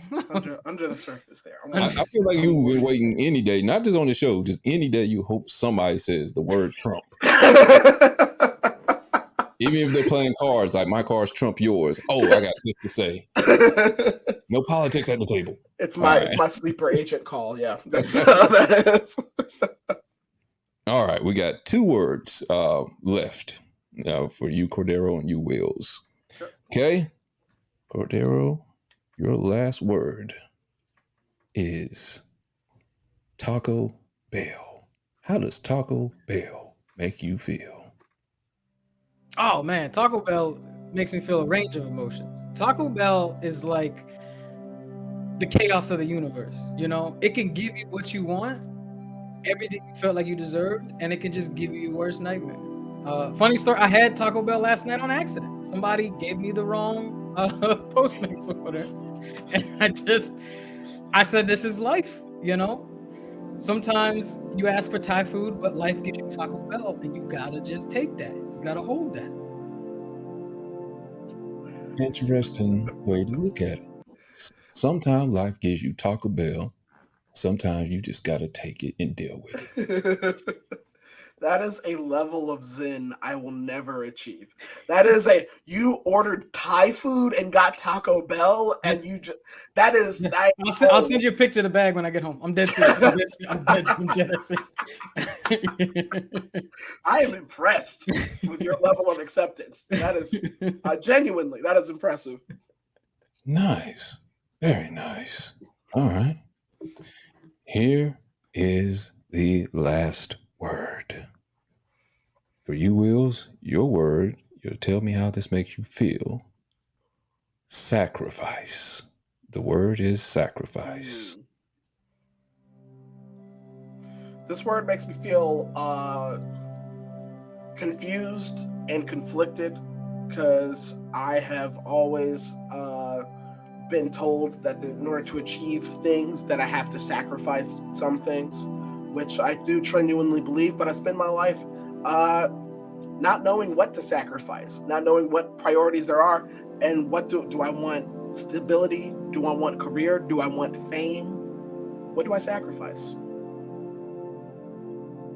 Yes, you have to have the balance of whether you're sacrificing too much where it's taken away from you, or whether to give enough sacrifice to where it's actually helping the person you're doing help for. Sacrifice. That's real. So I thank you guys for giving me such deep thoughts into the words I laid out for you. Maybe let me know your feelings on the inside. Do you feel better? I feel good. I feel unburdened. Yeah. Good. Good. That's just the purpose of that. I want you to feel unburdened. I want you to feel lighter when you walk out of the therapist's office today. Yeah, but I will I did say, feel good at the hostel therapy, honestly. Like going in, I was like, how hostels are gonna be, and I came out all right. Like it's like Right. this is cool, man. Yeah, it's not really that hostile at all. Yeah. It's only hostile on Thursdays. Fridays, you're all right. You know, it's a chill day. Fridays is chill. yeah, I do feel calm. I do feel like some Thai food though, Yeah. and if I get Taco Bell No, instead, no. I got my money back, but I was just like, I don't want to wait. No, of course. Come on now. I called. I was like, yo, this is wrong. This, that, and the third. And I was just like, But you kept that food though. But I took the food. Because I didn't want to wait another hour. You know what I mean? And that was life telling me today you deserve Taco Bell. Like that was what you deserve today. That's what you deserve today. Today you may get something that you may not have meant to got or get. You will be rewarded later in the future. That was a sacrifice. You didn't mean to get. Yes, you were a sacrifice for that bad Postmates delivery. Yeah. But your sacrifice paid off in the end. Somebody thought they were gonna get trash sent to them, but they got a meal. They got. Did you leave a bad review too? Huh? Did you leave a bad review too for? No, dude, I don't be doing the mad like a white girl stuff. I don't be doing that. I do. I write reviews up. 1 star. Only for DMVs and like other shit. Like that. I was like, listen, this guy is struggling. He's on his 5th order. It's fine. It's whatever. Just a flick of the wrist, and now you got the wrong thing.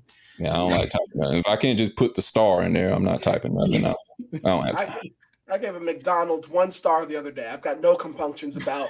The dog got to give yourself 1 star. Yeah, I'm at the McDonald's. You actually made them feel better. You actually made them go up half a star higher.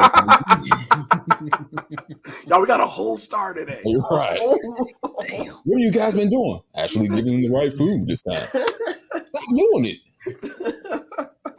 I never can understand, like, why is it so hard to find the same training that Chick-fil-A gets, which is like probably military based, or the guy that trained his children in the Von Trapp family and Sound of Music.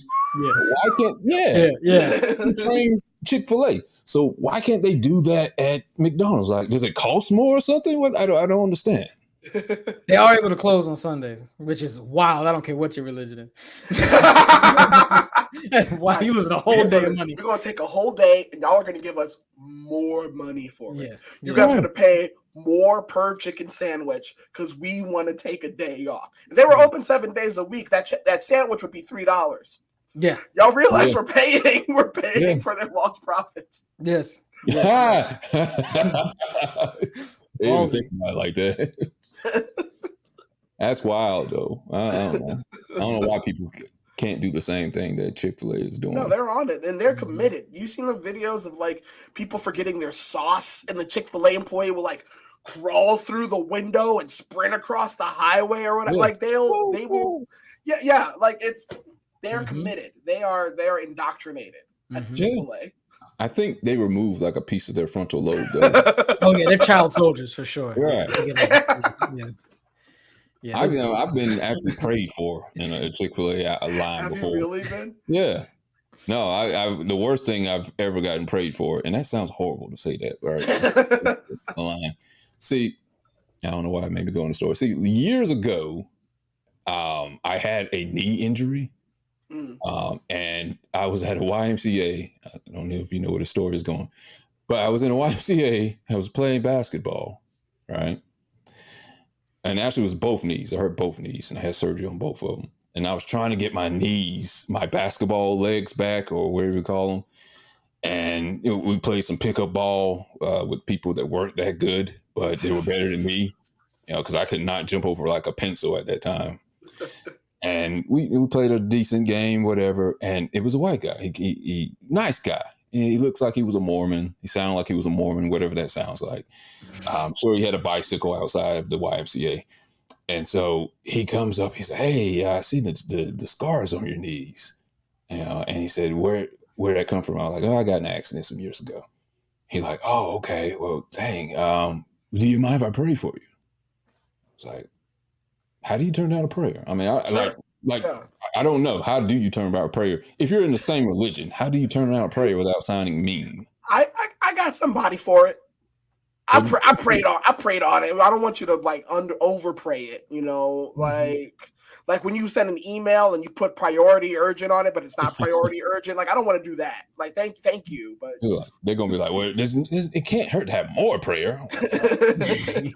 All right, well, okay. So I allow this guy to pray, but he doesn't. Again, this is in a basketball gym. It's full of people. It's like 7:30 p.m. People have been running full court, and we're at the center of the basketball court, right? And the guy prays, but he gets on his knees and kneels before me and puts his hands on my knees like this. Think of the visual of him, the people behind him, and his hands are like this, and where his head is, I'm like, can you hurry up with the prayer? You're embarrassing me right now. I've never been so embarrassed by a prayer in my life. And it sounds bad to even still say that. I don't want your prayer. Take it back. He was. Some prayers are better than others. Yeah, no, that was That's why I'd rather pray behind closed doors. You know, get me in a room or something. But he can't do that. He can't do that anywhere. There's no time where he can pray where that doesn't look suspect. No, yeah, that's. I'm curious what kind of prayers he's received that he thinks that's what you do. That's the protocol. Yeah, that's the protocol. It's like even if you don't touch the knee, God knows. God knows where my knee is. He knows who I am. He knows where my knee is. You don't have to touch him. You don't have to kneel. You don't have to kneel. He can hear us right now. Stand up.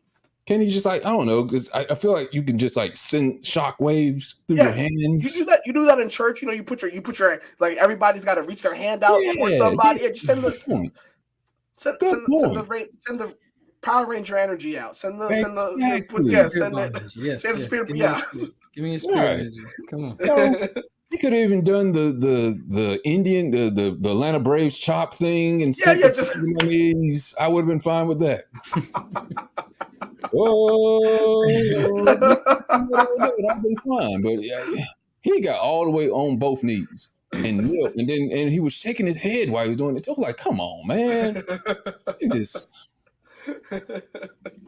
I'm gonna lose my membership at the YMCA. I mean, I'm sure that probably does make sense now. I think about the song YMCA, it probably does make sense to have that there. I just listened to the lyrics of that song for the first time, and I didn't realize that song's literally about getting off the street.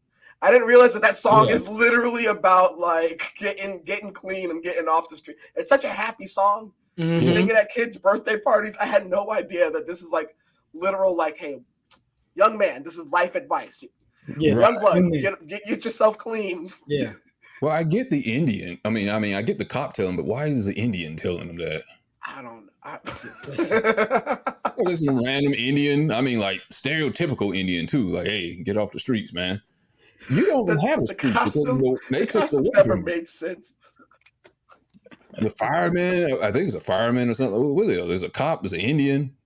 There's a dude who's just straight up like he's just wearing leather. Just a Leatherman. He's just a Leatherman. Yeah. You need to get off the streets, man, because you see how I am. You want to end up like me. You want to end up in a group where we all dress up as Halloween characters for the rest of our lives and make hits. You want to end up like this? Well, it makes me money, then Kinda, it's kind of looks appealing. Yeah. You say it's fun. I mean, I'm going. And when we get off, I'm gonna tell you guys a couple of songs too, that shocked me when I heard the lyrics when I actually listened to them. But I'll tell you guys off the air. But appreciate you guys for coming on. Cordero Lamar Wilson, Wills Maxwell, and promoting the Black Power Rangers comedy show. I'm showing this back up here again. Yeah. July 26th, Raleigh, North Carolina is where the first place they're going to be going and make people bust out laughing, losing their guts. Charlotte, North Carolina, Knoxville, Tennessee, Nashville, Tennessee, Atlanta, Georgia, you can expect them as well. Greenville, South Carolina, Wilmington, near the beach, get to enjoy the beach and some laughter. Richmond, Virginia, Washington, D.C., and Baltimore, Maryland, not Missouri. Got that right this time. Okay. Do y'all want to send any parting shots before we exit here? No, just big appreciation to you for having us. Thanks so much for listening, folks. Thanks for this has been fun. Yeah. Tickets are on sale now, willsmaxwell.com, blackpowerrangerscomedy.com. And also, as of today, we have merch. We got t-shirts, notebooks, hats, hoodies. You want some Black Power Rangers merch, blackpowerrangerscomedy.com. Support the tour. Look good doing it. Yeah, honestly. Appreciate y'all. Pull up. See the Megazord. Come hang out. Megazord. Yeah. All right. Appreciate you guys coming on. And thanks to everybody for tuning in and get some hostile therapy. Not because you want it, but because you need it. And stay tuned to see any other episodes we got coming out in the next few weeks coming up. Everybody have a good day out there, a good night, wherever's going on out there. Peace.